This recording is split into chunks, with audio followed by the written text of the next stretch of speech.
Bonjour à tous et bienvenue. Toyota vient de présenter le nouveau RAV4.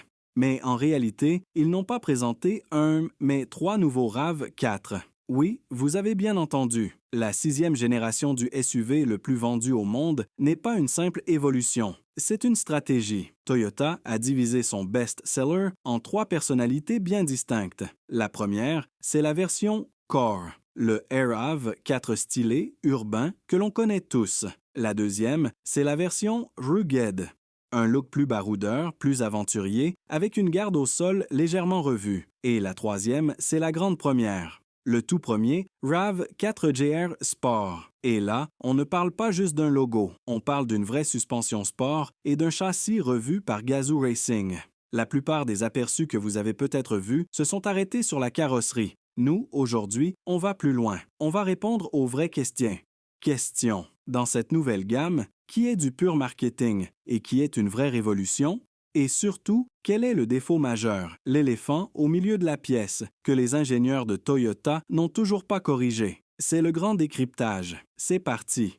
Commençons par cette nouvelle stratégie. Le Aira V4 2026 est toujours basé sur la plateforme TNGA, qui est excellente. Les dimensions sont d'ailleurs quasi identiques à l'ancien. 4,60 m de long, même empattement. La révolution n'est pas là. La révolution, c'est que Toyota a compris que ses clients n'avaient pas tous les mêmes attentes. Vous avez d'abord la gamme Core ou Standard, ce sont les finitions LE, XLE, bref, le cœur de gamme. Le design évolue dans la continuité, mais il est plus affirmé. La calandre est nouvelle, plus agressive, avec un motif en nid d'abeille. La signature lumineuse à double étage, façon CHR, est très réussie et lui donne un vrai coup de jeune. L'arrière est aussi plus rectiligne, presque camback, comme sur certaines Prius, pour améliorer l'aérodynamisme. C'est le RAV4 rationnel. Pour la famille, la fiabilité. Ensuite, Toyota a créé une version Rugged, qui s'appellera chez nous Woodland. Alors, soyons clairs, ce n'est pas un Land Cruiser, mais ce n'est pas juste du plastique. Cette version a des pneus spécifiques all-terrain, qui lui donnent une garde au sol très légèrement rehaussée. On parle d'environ 1,3 cm, mais surtout un look bien plus aventurier. Vous avez des barres de toit spécifiques et, détail très cool, un Activity Mount sur le montant arrière.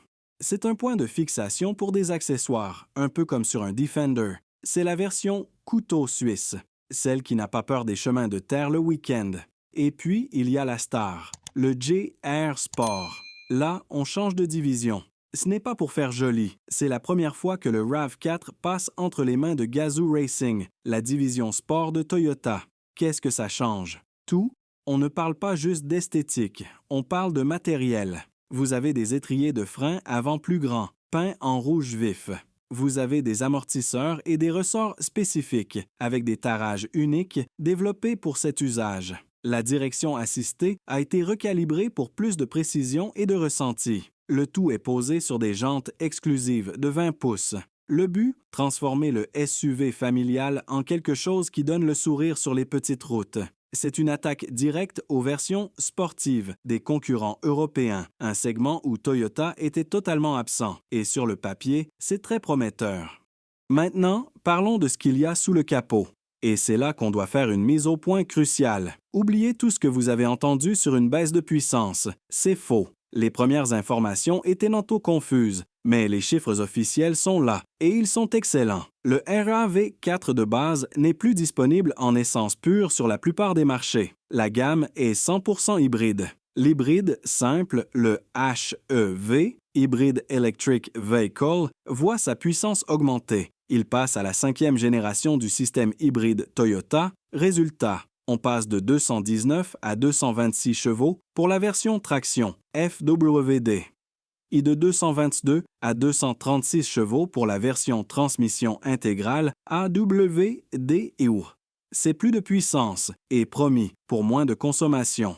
Toyota affirme aussi avoir travaillé sur la linéarité de l'accélération pour mieux faire correspondre le régime moteur à la sensation de vitesse. On reparlera de ce point sensible, mais le roi de la gamme, le monstre silencieux, c'est l'hybride rechargeable, le PHV Plug-in hybride. lui aussi voit sa puissance augmenter.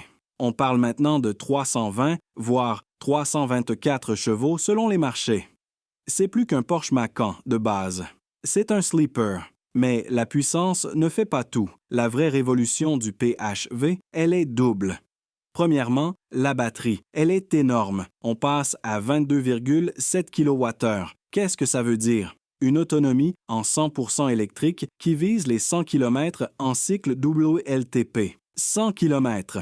C'est simple. La plupart des gens ne feront jamais démarrer le moteur essence de la semaine. C'est le meilleur des deux mondes. Deuxièmement, et c'est le game changer absolu, ce RAV4 PHV accepte enfin la charge rapide en DC, courant continu. Ça, c'est une première. Le nerf de la guerre des PHV, c'est qu'ils sont inutiles si on ne les charge pas. Et jusqu'ici, ils se branchaient sur une prise domestique ou une wallbox en AC et ça prenait des heures. Maintenant, vous pourrez vous brancher sur une borne rapide sur l'autoroute.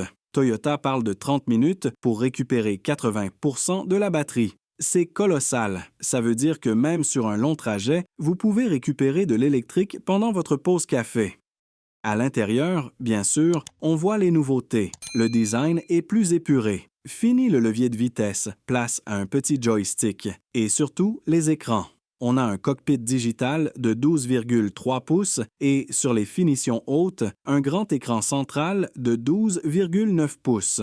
C'est moderne, c'est réactif. Mais honnêtement, ce n'est pas ça, la vraie nouvelle. La vraie nouvelle, elle est invisible. Ce RAV4 2026 est la toute première Toyota au monde à recevoir le nouveau Toyota Safety Sense 4.0, le TSS 4.0. C'est le cerveau de la voiture. Et ce cerveau est alimenté par une nouvelle architecture, un système d'exploitation nommé AREN, développé par Woven, la filiale tech de Toyota. Pourquoi c'est important? Parce que ça permet des mises à jour over the air, OTA, comme sur une Tesla. Votre voiture va s'améliorer avec le temps et ce système AREN permettra aussi, à terme, d'intégrer des applications tierces.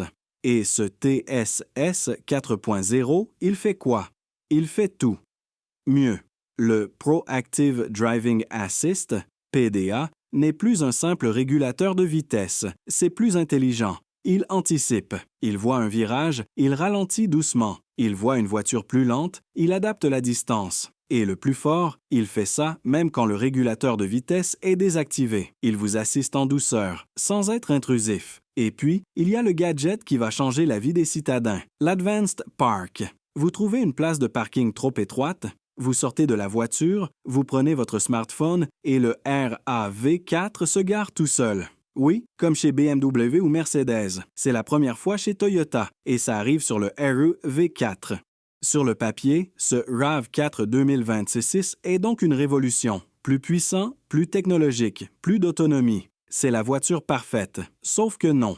Les premiers essais des journalistes américains sont sortis et ils sont unanimes. La plateforme TNGA est géniale, la direction est précise, l'équilibre est parfait. Mais il y a un « mais ». Le même « mais » qu'on reproche à Toyota depuis 10 ans.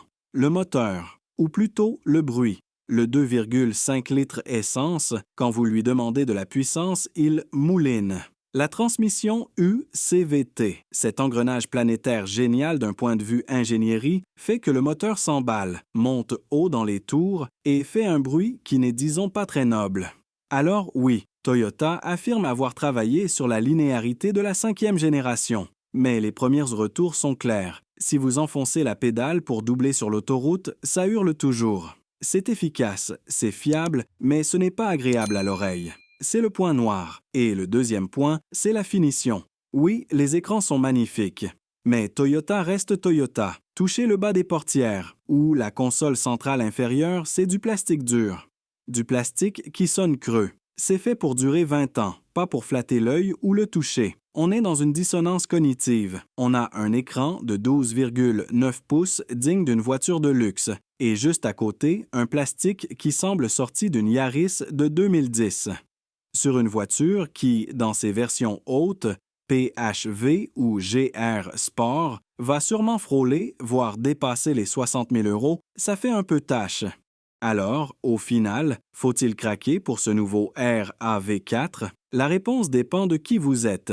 Grâce à sa nouvelle stratégie 3 visages, le Air-Ev 4 n'est plus une seule voiture, mais 3. Si vous voulez la performance pure, un SUV qui a du répondant et un châssis affûté pour vous amuser en montagne, le GR Sport est une proposition unique. C'est un nouveau caractère pour le Air-Ev 4. Si vous êtes un tech addict, un navetteur qui veut rouler en électrique toute la semaine et avoir le meilleur de la technologie, charge DC, 100 km d'autonomie, le PHV est sans concurrence. C'est presque un véhicule électrique avec un prolongateur d'autonomie. Et si vous voulez la fiabilité légendaire de Toyota, une voiture familiale sûre, moderne et efficace, l'hybride HEV de 236 chevaux reste le choix de la raison. Comment se situe-t-il face à la concurrence?